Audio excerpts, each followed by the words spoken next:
Good Monday afternoon to you. Hope you had a great weekend. Thanks for joining us on Sports4CLE. Plenty to talk about a little later in the show. Kevan Arnold from the Voice of the Land podcast will join us. Talk a little Cavs as they're getting ready for the play-in game against the Brooklyn Nets tomorrow. We'll talk a little bit about some names being floated out there in association with the Guardians. But we begin by talking Browns football. Some good news. Browns re-signed Ronnie Harrison, safety, over the weekend to kind of add to that safety room. Let's welcome in G. Bush. He's host of the Barbershop, 92.3 The Fan. And G. Bush, Ronnie Harrison tested the market, decided to come back to the Browns.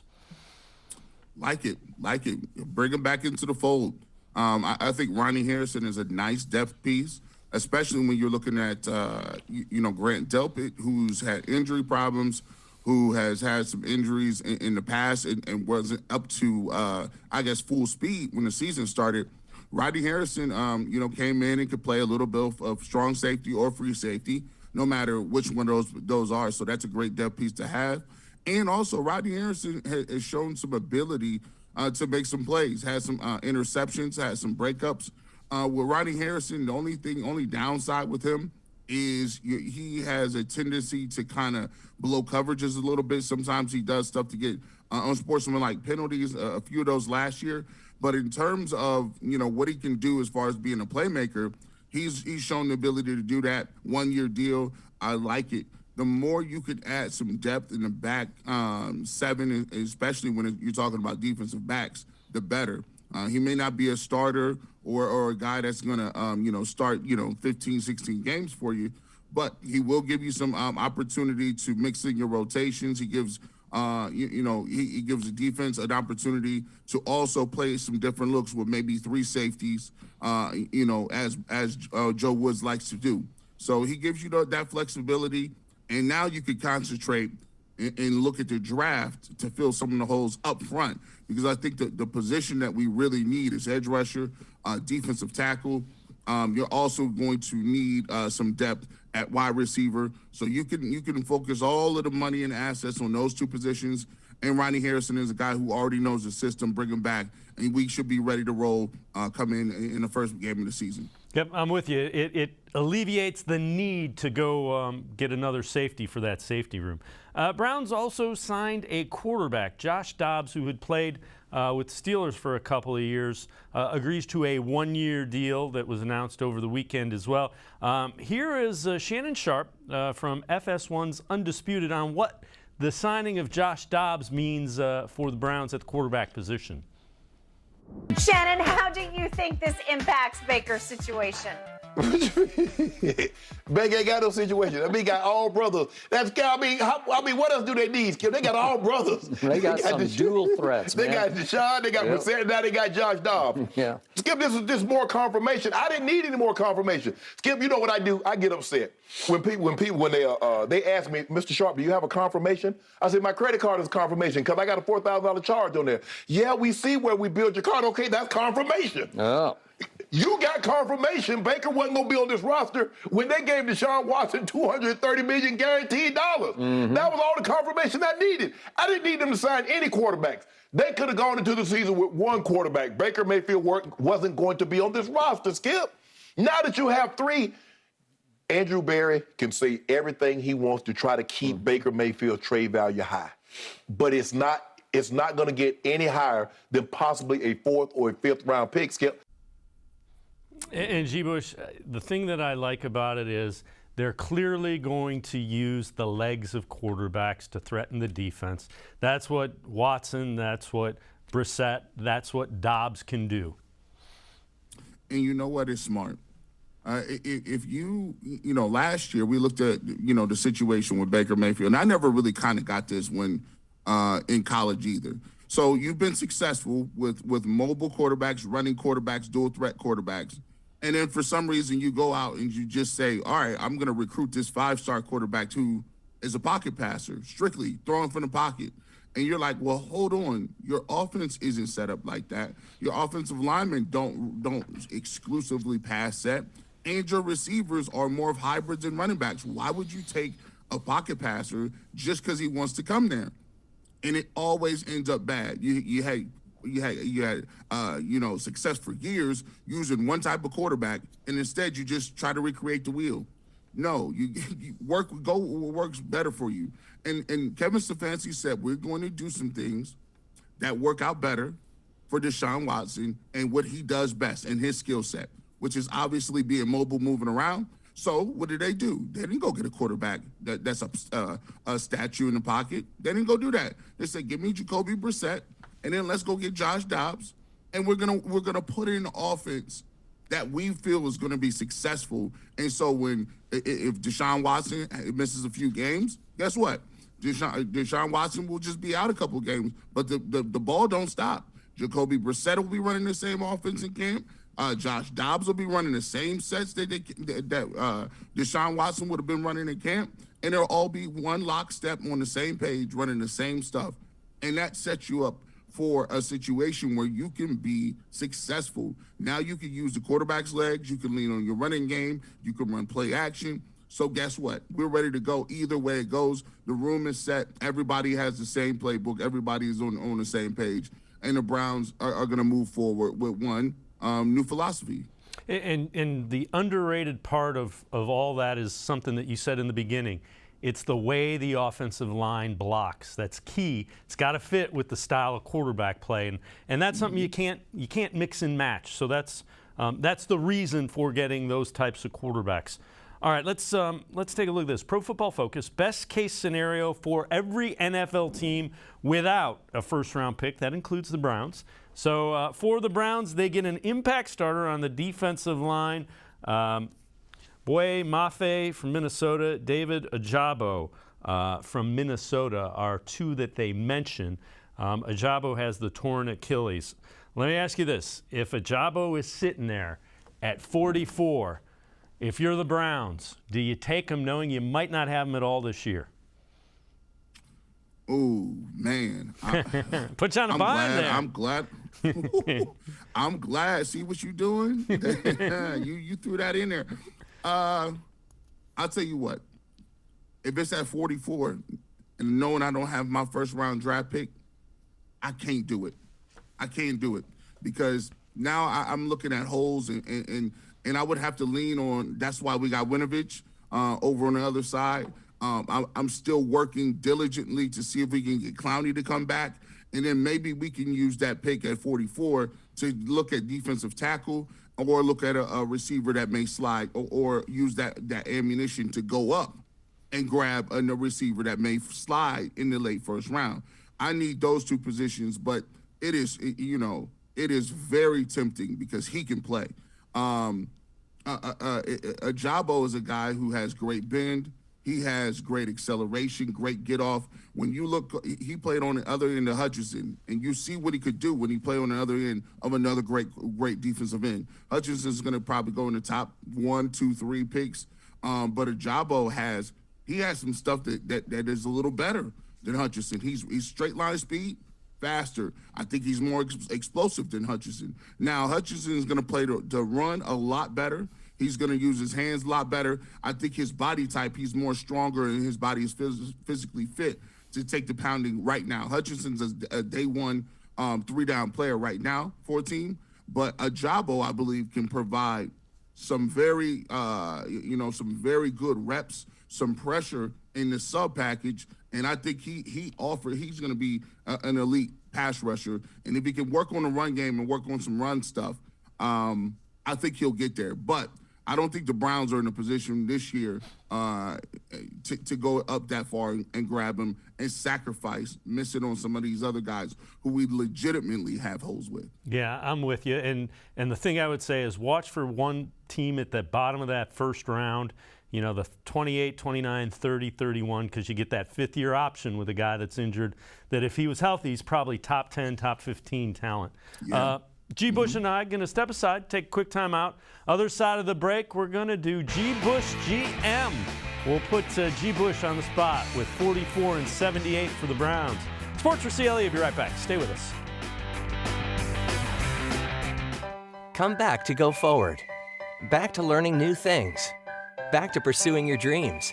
Tri-C has flexible learning options to fit your life. And every year, more than 1,000 local companies provide Tri-C students with real-world learning.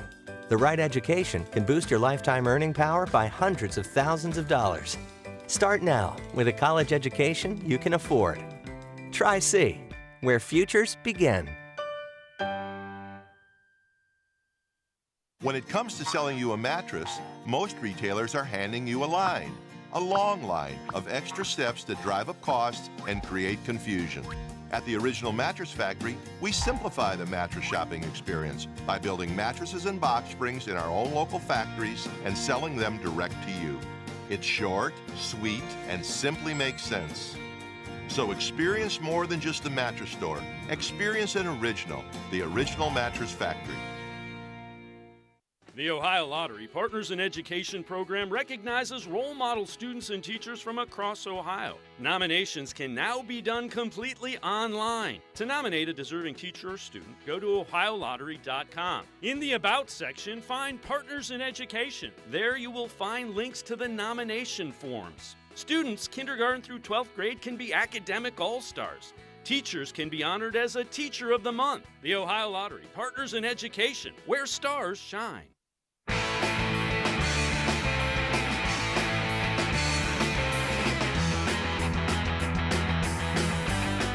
We continue talking Browns with G. Bush. He's the host of the Barbershop, 92.3 The Fan, 8 until noon, Saturday afternoons and mornings. All right, let's head to the voicemail of Truth and Reason. This one about Denzel Ward. Hi, this is Jersey Joe, raised in Cleveland. What I'd like to say is they should definitely trade Denzel Ward as good as he is for number one, and maybe if they can get a 3 or 4 for him as well. Then pick the best player available, possibly a safety or cornerback to take Denzel's place, or the best player available. Then no one has mentioned the Georgia receiver, George Pickens, 6'3", 210 pounds. Look at his highlights. He's from Georgia University. He'll still be there at 44. That's my comment. Thank you. All right, Jersey Joe, as always, we appreciate all of the voicemails, but you got to listen to us. We've been talking about George Pickens a couple of days. All right, what do you think of it? I can't see the Browns trading Denzel Ward. You get a cover corner, you keep him, because there's a lot of really good wide receivers. I mean, I don't know. I think there's a segment of a lot of people who really covet draft picks. I think they really fall in love with them because they're like new shiny toys. It's you get a person that you could theoretically have unlimited potential with, right? Because they're new and maybe you haven't seen them play a lot. But you draft people in the first round to have them turn out to be all pros and consistent playmakers and guys that are really impactful in the football field. So why would you trade one for an unknown commodity? Why would you trade Denzel Ward to get the best corner in this year's draft? Denzel Ward is better than every corner in this draft. Denzel Ward is a top 5 corner right now. So, you've already kind of found the guy.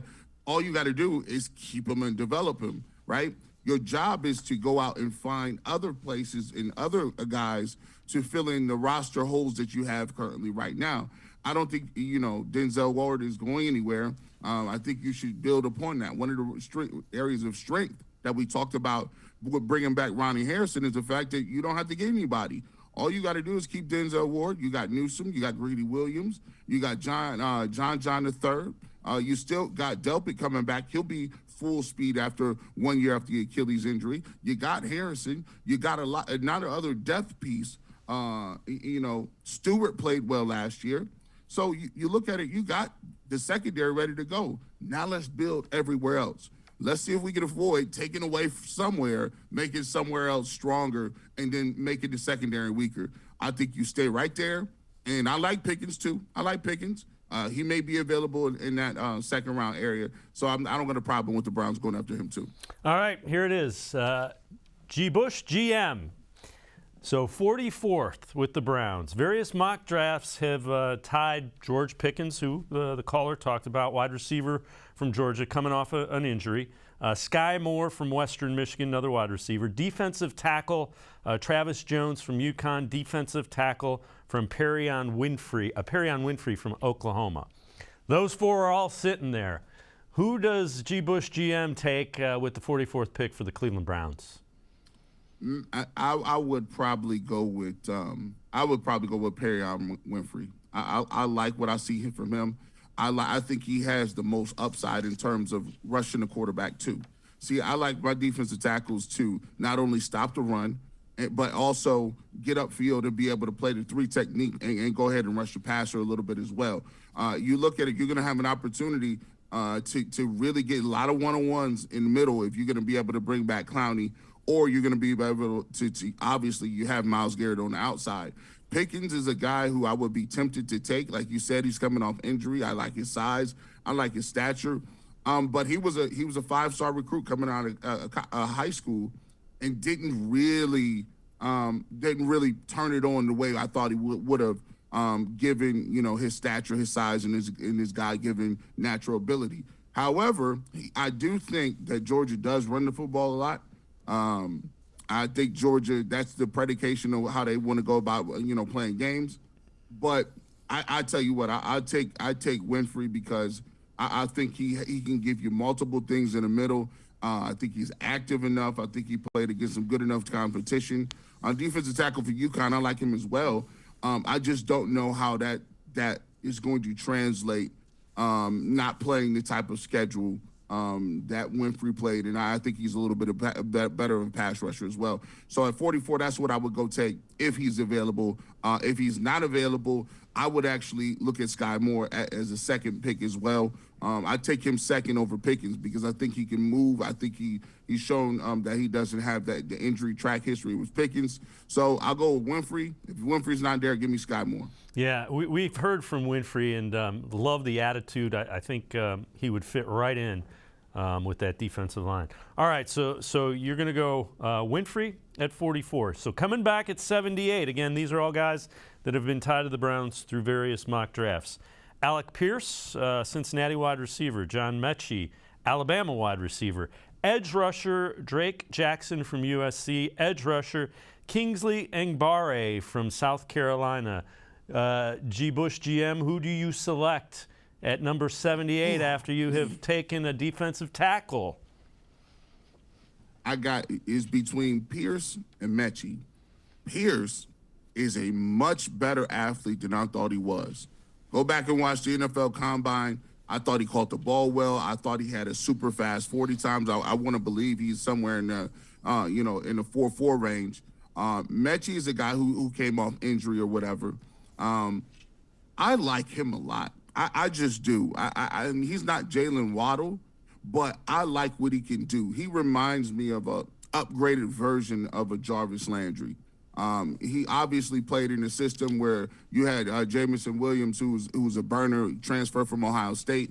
But I like Mechie. I like him a lot. I thought he did some things in the return game. I think you can run some jet sweep stuff with him. I think he catches the ball well. And I know he's injured, but he was injured a little bit longer ago than some of the other guys that are injured. I think he was injured in the SEC championship game with that knee injury. I like him a lot.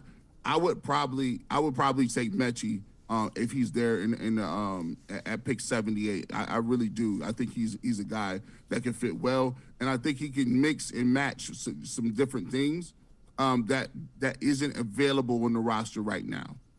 All right, so let's move on. This is prospects for the Browns to avoid in the draft, according to the Bleacher Report.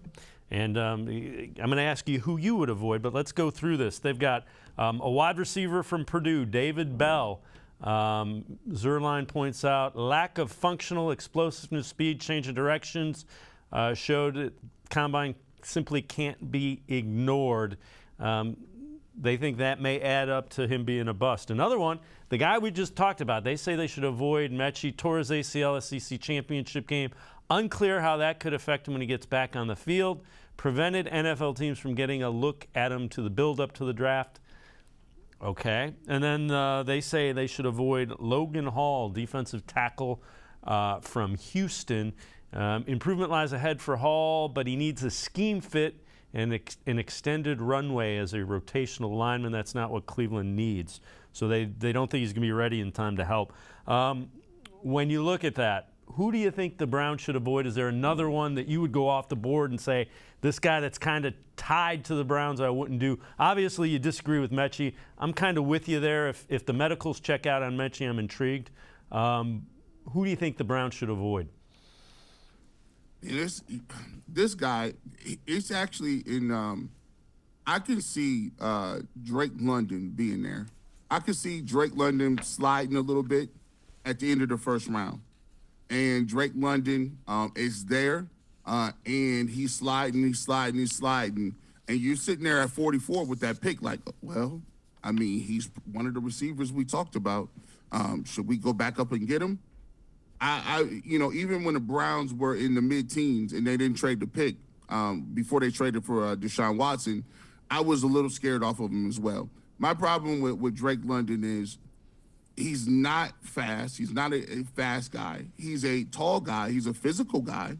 But if you watch the tape, even against college guys, he doesn't get very much separation. There's guys all over him, right? He does a great job of making catches in traffic, which is his strong suit.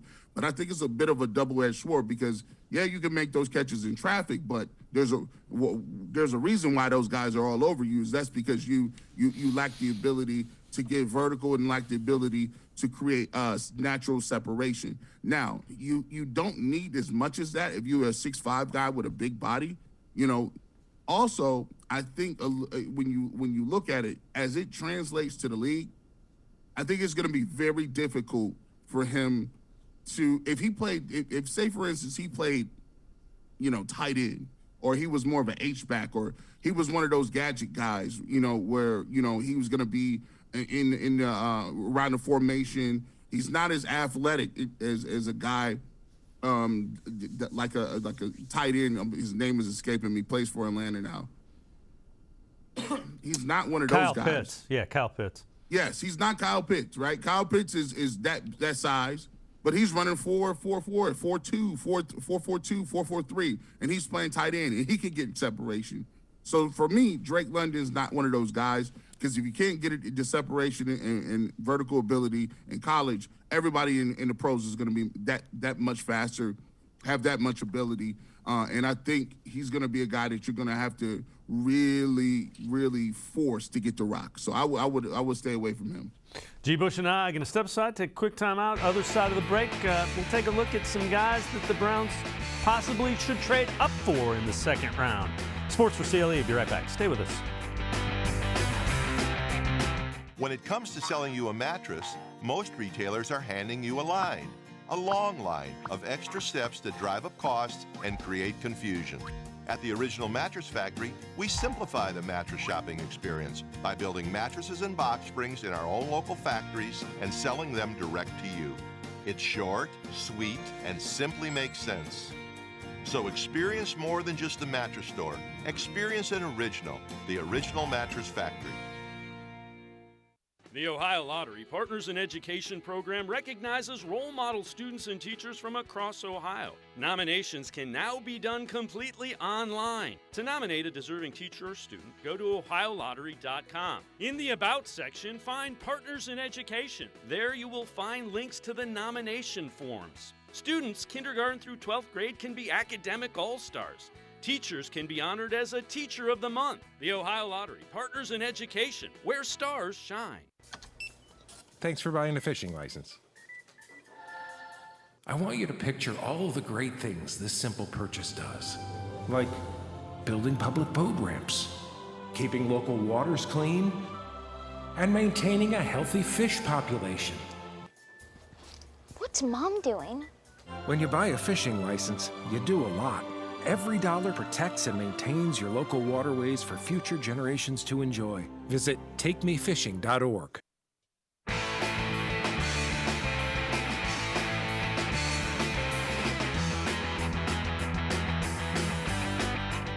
We continue talking Browns with G. Bush, host of the Barbershop, 92.3 The Fan, Saturdays from 8 until noon. All right, G. Bush, this is from Dog Pound Daily. 3 players the Browns should trade up for in the draft like they did JOK a season ago. So moving up a couple of spots, not giving up a ton. They list safety Lewis Cine from Georgia. And if you watch the college football playoff, he had a great college football playoff last year. You see 4.37 40. Not sure they need a safety. Another one, Treylon Burks. This one, I'm intrigued. If he does slide into that second round, that makes a whole lot of sense. And then the third one, Travis Jones, who a lot of mock drafts have him available at 44. What are your thoughts? Who of that makes sense to you? Who do you like? Is there anybody else you'd say, man, if this guy slides and they only have to give up like that compensatory third to move up and grab him, who makes sense to you? I like Treylon Burks. I love it. Listen, I've been watching him for a while. He was one of the first receivers that I started really drilling down on and taking a look at, what his skill set actually was and kind of comparing them to some of the smaller receivers. And when I first looked at him, I'm like, man, who's this number 16 out here, man? This guy's like, is he a tight end or what is he? I don't know what he is. And then the film started and he was just running away from people. And it wasn't just the fact that he was running away from people. He's running away from people in the SEC.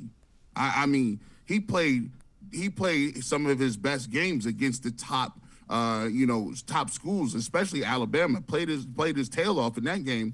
I think he's big. I think he's fast. I think he's explosive.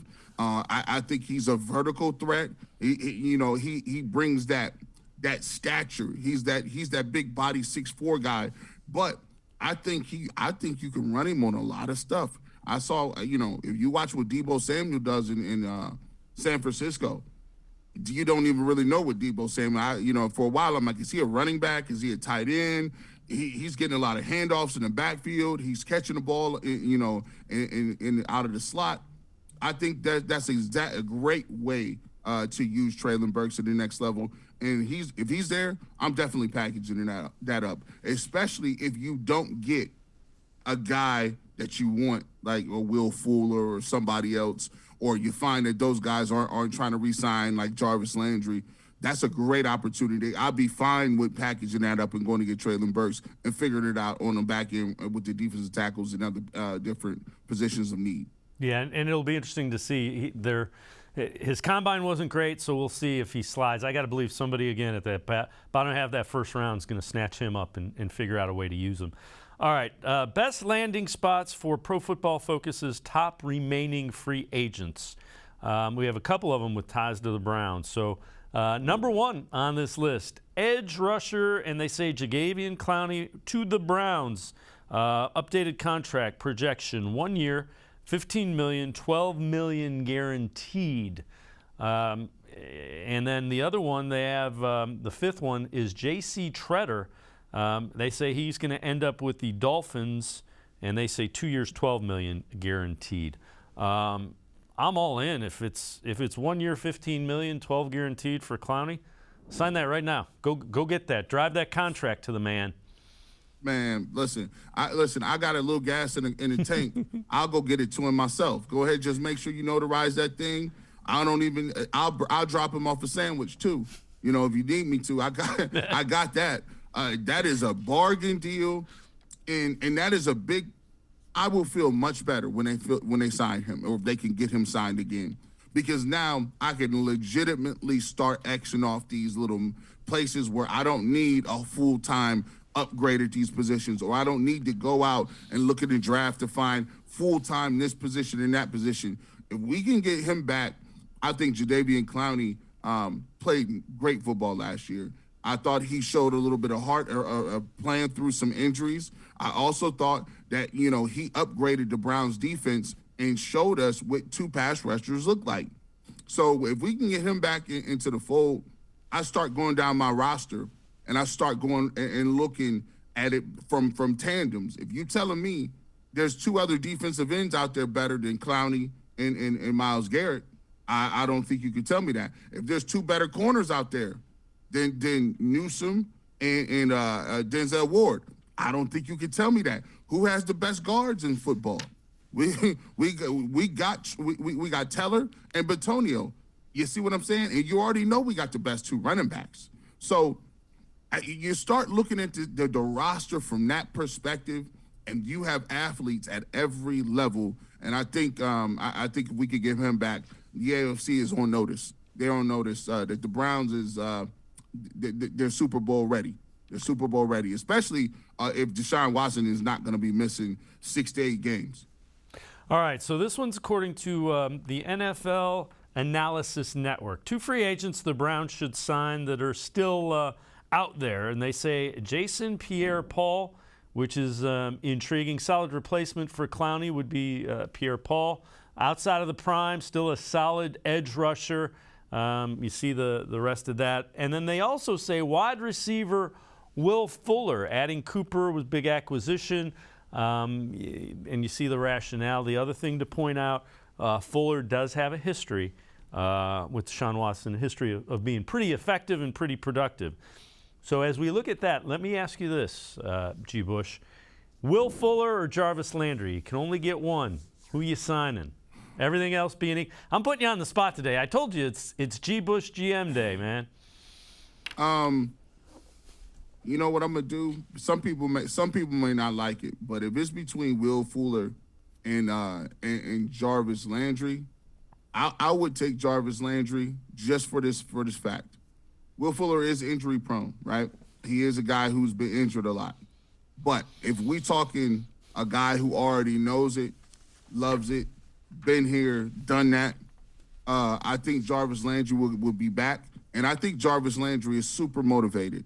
I think he would be a person that thinks, just like Baker Mayfield, right? Jarvis Landry has not had any bites in free agency. Have you noticed that? Nobody has brought him in. I heard, some things say they want $20 million.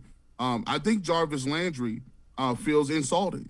And he feels insulted kind of the way that Odell Beckham Jr. was last year. People said he couldn't play no more. People said he lost a step. I think if you bring back Jarvis Landry with this offense, with a quarterback, I think he's going to be highly motivated. I think he'll be highly motivated to put up great numbers. He's going to give you what you need in the blocking game as well. And we know that he will play injured. I think Jarvis Landry would be essential. I would take him because I think I could get some other things maybe in the draft to replicate what Will Fuller does and what Will Fuller gives me. And I think the complement of Jarvis Landry and Amari Cooper in the locker room and on that receiving core would be tremendous. I'd take Jarvis Landry. Yeah, and you know what? I think either one of them would be a big help to this offense, but I'm with you. Landry played on basically 1.5 legs last year. All right, G. Bush and I are going to step aside, take one more time out. Other side of the break, we will continue talking Browns. We'll take a look at some scenarios involving Baker Mayfield. Sports4CLE. We'll be right back. Stay with us. Come back to go forward. Back to learning new things. Back to pursuing your dreams. Tri-C has flexible learning options to fit your life. And every year, more than 1,000 local companies provide Tri-C students with real-world learning. The right education can boost your lifetime earning power by hundreds of thousands of dollars. Start now with a college education you can afford. Tri-C, where futures begin. When it comes to selling you a mattress, most retailers are handing you a line. A long line of extra steps that drive up costs and create confusion.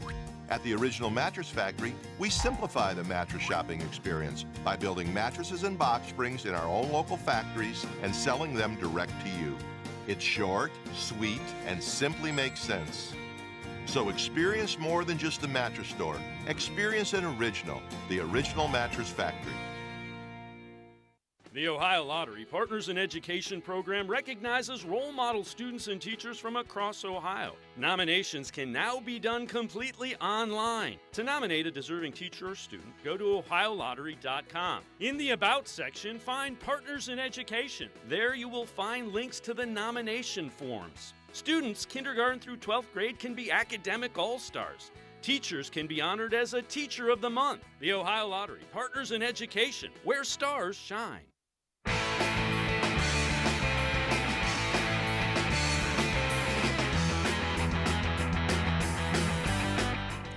We continue talking Browns with G. Bush from 92.3 The Fan. He's the host of the Barbershop, Saturdays, 8 until noon.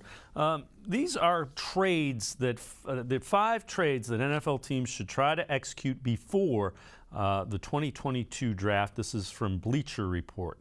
They have the Browns trading the 99th pick, so the third rounder, the compensatory one, and a 2023 third rounder to the Atlanta Falcons for defensive tackle Grady Jarrett. You see kind of plugging him in. 29-year-old Jarrett would be really helpful with that young tackle crew that they have currently. Thoughts on that, giving up a couple of third-round picks for Grady Jarrett, G. Bush? You know, I think Grady Jarrett is a playmaker. I think he has had a great career in the league so far, and I think it's a massive upgrade. If you look at it, and you're able to get a guy like that who's been a Pro Bowler in this league, who's been a top 10 defensive tackle, for such a long time down in Atlanta, and they look like they're rebuilding down there. A couple of threes would go a long way to restock what they need to do down there. Obviously, they're not going to have the receivers that they used to have. Julio Jones is out of here. They got a guy on suspension for a whole year for gambling. So now it's just Kyle Pitts. Matt Ryan's no longer there either. So if you can get Grady Jarrett for 2 threes, once again, I'm here to be your carrier. I definitely deliver those picks, hand delivered, and bring Mr. Grady back on here. And I think we can have one of the best defensive lines, to be frank, with that defensive tackle. You could mix and match. You would still need to bring in a little depth out there on the edge. But if you sign Clowney, you don't need to do that. I'm all about filling holes. I'm all about making sure that the Cleveland Browns this year, and with the news of Deshaun Watson and people they're not bringing any new cases in the civil cases to 2023. And with that news and Deshaun Watson possibly not being suspended at all, I think it's imperative you do everything you need to do this year to make sure you put yourself in position to get home field advantage in the playoffs and to compete the entire year that the AFC Championship game comes through Cleveland. Yeah, and the thing to keep in mind with that, the 99 pick, you'd still have 2 picks before that this year. So you'd have your 44 and 78 to plug in at wide receiver and edge if you needed it. Just things to keep in mind with those. All right, let's take a look at it. These are 3 trade proposals for Baker Mayfield, and I'll give them all to you. Think any of them are feasible. This is from Dog Pound Daily. So proposal number 3, the Lions get Baker Mayfield, Cleveland's 2022 4th-round pick, so that's this year. Browns get a fullback, and they agree to take on 25% of Baker Mayfield's nearly $19 million. All right, trade proposal 2, the Steelers get Baker Mayfield. The Browns get Stephon Tuitt and agree to take on 50% of Baker Mayfield's salary. And then the trade proposal 1, the Browns give up Baker Mayfield and their 2nd-round pick this year for DK Metcalf. I would do that. I don't think there's any way Seattle does that, G. Bush. When you look at that, which of those would you do? Do you think any of them are something that the other team would do? First of all, I don't think. I mean, whatever trade machine that was getting DK Metcalf for that. I don't know if that trade machine is calibrated correctly. The Seattle Seahawks have said that they want 2 ones for DK Metcalf. To get DK Metcalf, I think the Browns would have to give up a 2 this year, possibly a 3, another 2 next year, and maybe a 4th or a 5th round pick. That's what you might get, and they might turn you down for that too.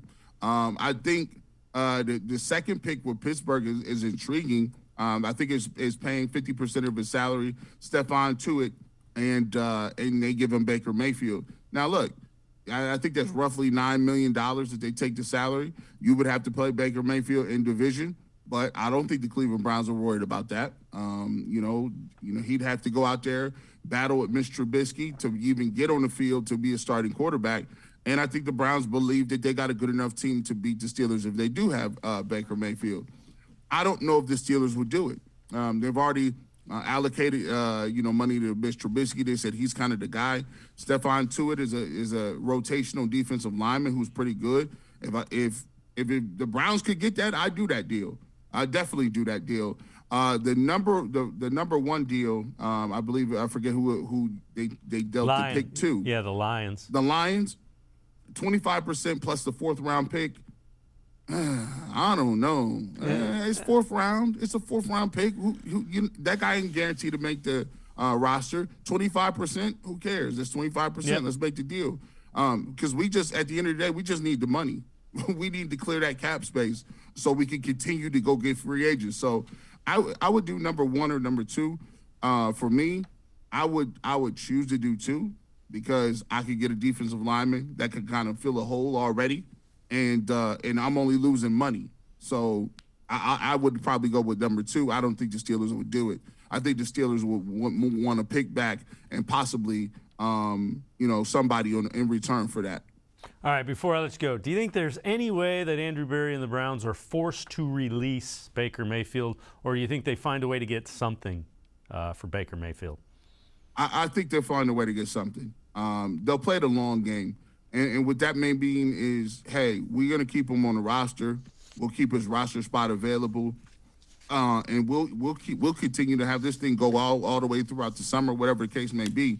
And then somebody could get hurt. Somebody could be playing poorly. Somebody, is up for a contract dispute or something like that.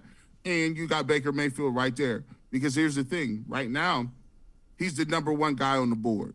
Right? He's the number 1 quarterback on the board as far as if you can't get a starter or if you can't, get your quarterback on the field or you got any issues, he's at the top of the pecking order as far as the list of available guys. And he's not trash. He's not garbage.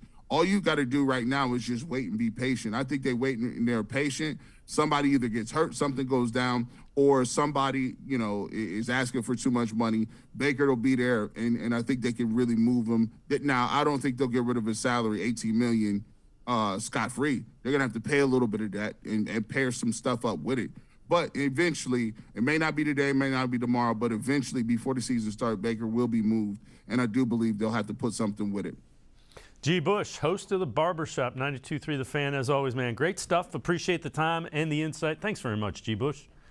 Appreciate you. All right, G. Bush, make sure you listen to him Saturday mornings, 8 until noon, 92.3 The Fan, the Barbershop. We're going to step aside, take a quick time out. Other side of the break, we will continue to talk Browns. Kevan Arnold from the Voice of the Land podcast joins us straight ahead on Sports4CLE. Stay with us. Come back to go forward. Back to learning new things. Back to pursuing your dreams. Tri-C has flexible learning options to fit your life. And every year, more than 1,000 local companies provide Tri-C students with real-world learning. The right education can boost your lifetime earning power by hundreds of thousands of dollars.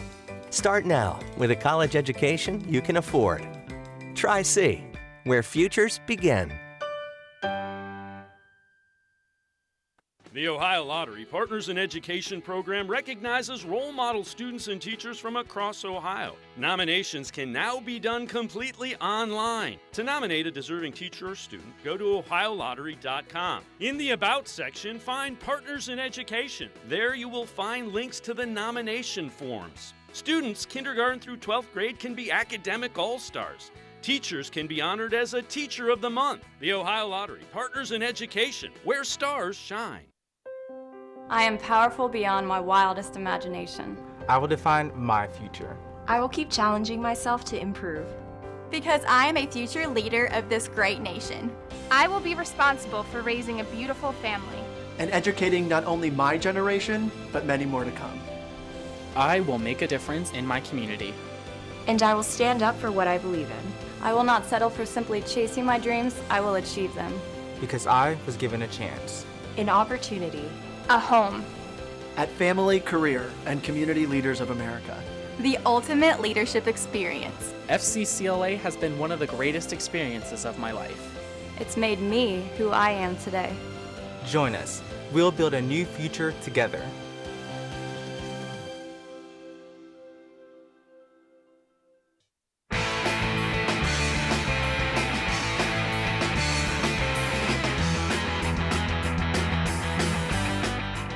We continue talking Browns on Sports4CLE. Mike Florio from, this is actually from Peacock and the Rich Eisen Show, talking about the whole Baker Mayfield situation and the timing of it.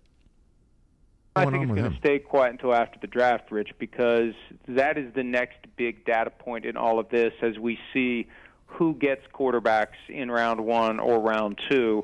And if you have a team out there like the Falcons that presumably is thinking about someone other than Marcus Mariota, or the Panthers thinking about someone other than Sam Darnold, if they don't get the guy they want, does that become someone who would then be interested in Baker Mayfield? Right now it's only the Seahawks, and who knows, maybe they'll end up drafting somebody in round 1 or round 2 to supplant Drew Lock. But there just isn't a lot of buzz right now. And again, Mayfield holds the cards. Neither Mayfield nor Garoppolo have no trade clauses. But when it comes to a starting quarterback, that no trade clause is overrated. Because if I'm interested in a guy to come in and be my starter, to be the face of my team, the most important player there, the guy who shows up early, stays late, does all the things that we need him to do to lead his teammates, he doesn't want to be there, I don't think I'm making that trade. So all Mayfield has to do is kind of dig in his heels. He's getting $18.8 million no matter what this year. His contract is fully guaranteed as his fifth-year option, and you just wait. Let's welcome in Kevan Arnold from the Voice of the Land podcast. And I think the thing is Andrew Berry should just wait as well. There's no rush to resolve this, I don't think. No, there is no rush. I mean, I don't know why they would rush, because Andrew Berry and the Browns organization is going to want something back.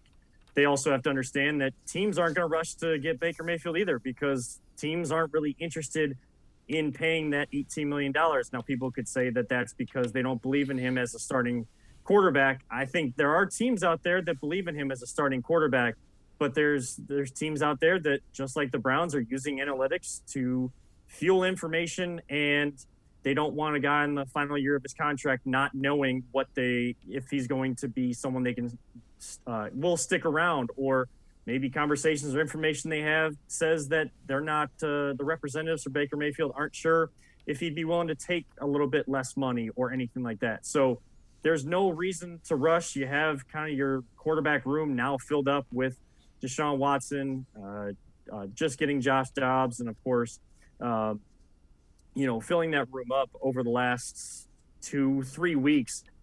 They have guys that have the similar skill set. So really, anybody around the NFL, none of the 32 teams are in a rush, and that includes the Cleveland Browns. Yeah, there's no urgency behind moving Baker Mayfield, so that's kind of probably what Andrew Berry will wait for, something to push a sense of urgency. All right, let's take a look. ESPN's Jordan Reed, mock draft. So at 44, he has the Browns taking Perion Winfrey. That's an interior defensive lineman. He was really good at the Senior Bowl, really good at the Combine, and you hear him talk, and he's a guy that believes in himself and believes in his skill set. What do you think of Winfrey to the Browns at 44? I mean, first of all, how weird is it in the city of Cleveland to be trying to still follow mock drafts, but you're still looking down to the second round to start everything off with. But to be honest, I mean, you're going to see probably whatever the highest ranked wide receiver or interior defensive line or just defensive lineman in general is, as guys go through their mock draft, who's left at 44, because that's still kind of the biggest need for this team that they're going to be looking at. If they can get Jadeveon Clowney back, that enhances where you see this defensive line room right now. But they're going to need some help at D tackle, because they don't have enough bodies there. So to have Winfrey there, and a guy that, yes, did improve his stock through the pre-draft process, and that's what it's all about. That's why they still have the Combine. That's why they have the meetings. That's why they have pro days and bring guys in to try to talk to them, because, yeah, guys are projected a certain way at the start of the college football season, and by the time we get to this point, guys are even moving up the board or down the board based on how they work out in shorts and how they communicate to teams and the information that gets out from those in these pre-draft meetings. So it makes sense to see whether it's Perion Winfrey or another name with at least the position attached to it as interior defensive line. And I wouldn't be surprised if there's more mock drafts that come out over the next couple of weeks, going deeper into the draft in the second and third round, that show a wide receiver there. depending on if the Browns can either bring back Clowney or Jarvis Landry, I think that'll kind of determine what they start looking at. When they finally get on the board, get on the clock and get a chance to pick at 44 come end of April. So in the third round, this mock draft has the Browns going with a couple of Cincinnati Bearcats. Alec Pierce, wide receiver, so you mentioned that, 6'3", physical requirements that the Browns look for in prospects. Then they go edge with that second third-round pick, Sanders, and you see 6'5", 228. We'll need to add some strength and bulk up. What do you think of those picks in the third round for the Browns? Do you like them? Who do you like? Again, we just kind of talked about it. Defensive line, wide receiver. Look at the second and third round mock draft and just the positions that they're looking at. I think part of it is it's to have two Cincinnati Bearcats there in the third round. I think that's a credit to the program that Luke Fickell is building in Cincinnati, and now, of course, kind of a outside of the Power 5 conference, getting into the college football playoff, more eyes being on them. I think that kind of shows, gives them credit for the work those student athletes put in during their time. I do like Alec Pierce. I do like the size there.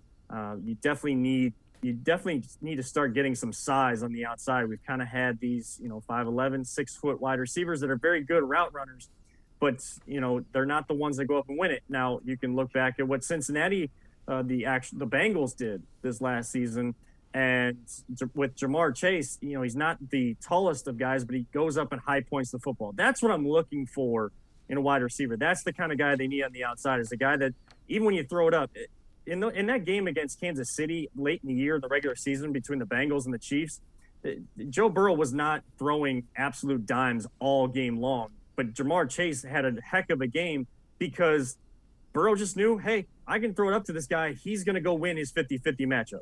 We need wide receivers that are going to go win those 50-50 matchups, and that's what makes your quarterback play look even better than it actually is. All right, before we go to break, let's shift our attention a little bit. We're going to talk a little bit about baseball. No secret, Guardians looking for some bats. So this is from Mike Rodriguez from Univision. Guardians and the Red Sox have reached out to outfielder Michael Conforto. This is today, so that's per a source familiar with the situation. Conforto is an interesting guy coming off injury, but definitely a guy that fits with a younger guy that's developing, that has some offensive potential. Anything you can do to add a bat to that lineup, I'm all in. I'm right there with you, Dave. I've been saying it for a long time. We know that the Guardians organization has been really good at developing pitchers and picking them out. And even if they trade for them, getting a guy that they know that they has the stuff and what they do to develop pitchers can bring out the best in them. They have not done that. They've done the exact opposite on the side of outfielders. And I've been just asking for an above average MLB outfielder to come into that lineup. Of course, with Stephen Kwan, the great story he's been in this first series against Kansas City, and they're up 6-5 right now on the top of the 8th, and Kwan has gotten on base a couple more times today, hasn't gotten a hit, but finding his way on base. You need another guy out there, and if that's Josh Naylor coming back or adding a Michael Conforto to have a little bit more depth out there, outfield and a bat and lengthening this lineup is so crucial if this young team that they're going to try to go with has any chance of making a postseason run, because you got the best manager in baseball. You got some of the best, one of the best pitching lineups in all of baseball. You need an offensive lineup that can, when it comes down to it, even if you're in that 2-1 type game or you're tied 1-1, can you get that win 2-1 with that clutch hit at the end, because your offensive firepower just wins out at the end. All right, Kevan, Arnold, and I are going to step aside, take a quick time out. Other side of the break, we shift our focus again. We'll talk Cavs, getting ready for the play-in game against the Brooklyn Nets. Sports4CLE will be right back. Stay with us. The Ohio Lottery Partners in Education program recognizes role model students and teachers from across Ohio. Nominations can now be done completely online. To nominate a deserving teacher or student, go to OhioLottery.com. In the About section, find Partners in Education. There you will find links to the nomination forms. Students kindergarten through 12th grade can be academic all-stars. Teachers can be honored as a Teacher of the Month. The Ohio Lottery, partners in education, where stars shine.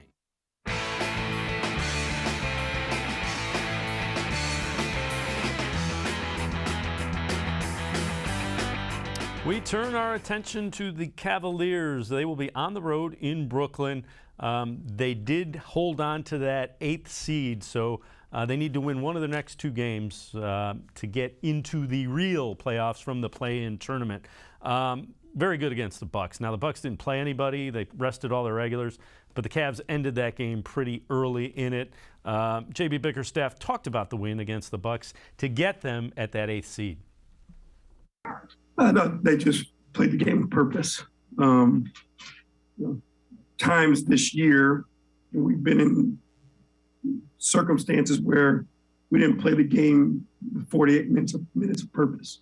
Tonight, I thought they did a great job of coming out and setting the tone and playing the game the way we needed to play it, with that sense of purpose and paying attention to the details. I think we have a real good understanding of who we are. We have an understanding of what it takes for us to win. The level that we have to play at. For us, there's been a lot of moving parts lately. I think we found a little bit of consistency here. Obviously, still missing a couple of key pieces, but I think we understand who we are and what it takes for us to have to win. And it doesn't hurt when you score 79 points in the first half. But again, I know none of the starters played, Kevan. It was good to see the Cavs come out and just put their foot on the throat of the Bucks, and really that game was over after the first quarter. I mean, we've seen this team against Los Angeles, who, coming down the stretch, they lost their opportunity to even get in the play-in tournament. They had their issues with the Lakers, and you look at Orlando, who were out of their top three offensive players, and kind of bottom part of the league. And this team still, with some of the guys coming back, still should have had more talent, and they didn't get the win. So it was good to see them go out and take care of business the way that they should against the level of talent that the Bucks put out there yesterday.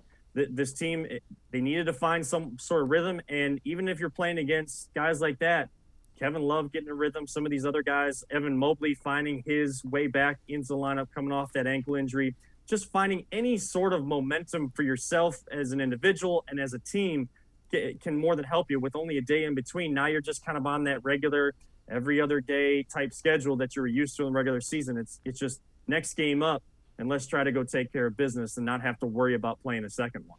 All right, on the road in Brooklyn against the Nets, what are some keys and what are some of the things that you think has to happen for the Cavs to beat the Nets that would put them in as the 7th seed? Now, of course, I just said, just go win the first one, not have to worry about the second one. Easier said than done, especially against the Brooklyn Nets team and on the road that you just faced. And the key is going to be getting out to a better start than the last game or second to last game in the regular season, I should say. When you only scored 19 points in the first quarter, then you score 19 points in the fourth quarter after about 35 in the second and third. And you take that 5-point lead from the third to the fourth quarter. So one thing is you want to get out to a better start. And even if they ride the wave of their crowd, stem the tide. Another key is this young team is going to have to grow up very quickly. It's going to have to find its composure in a more hostile environment on the road. It's hostile anyways, always on the road when you go to Brooklyn. But in this game, those fans are going to be smart enough to know that this is still a playoff level game. They have guys on that team with the Nets, and especially with KD and Kyrie, are going to play a lot of minutes. They're going to probably score a lot of points. You got to try to slow them down. It's not easy, but just keep your composure and know, hey, we came back in the last game. We just didn't finish down the stretch. We got a little momentum now. We need to start strong. If we can maintain in the middle like we did the last time and have a much stronger finish, we're going to give ourselves a chance. And that's what you ask for on the road. When you give yourself a chance and you make the team that's at home, the crowd, you make them doubt a little bit, now the pressure starts to mount on them and you can just go play a little bit more free on the basketball court. Yep, and the thing I would say is Okoro has to do some things defensively on Kyrie Irving, make him work. Same thing, Mobley on Durant, make him work. You're not going to shut him down, Make them work. No easy baskets. Kevan Arnold, Voice of the Land podcast. Kevin, as always, man, appreciate the time and the insight. Thanks very much. Thank you so much, Dave. Always appreciate it. All right, Kevan Arnold, Voice of the Land podcast. Make sure you listen to him. We also hear from Chris Fedor that Goran Dragic will be available. He has cleared the health and safety protocols, so the backup point guard for the Nets available to go tomorrow in that playoff game. That'll do it for this edition of Sports for CLE. See you back here tomorrow, 4 o'clock. Scheduled guest Mary Kay Cabot, Browns beat reporter for Plain Dealer and cleveland.com, and Brad Ward from brownswire.com. That's tomorrow at 4 o'clock, Sports for CLE. We'll see you then. Have a great night, everybody.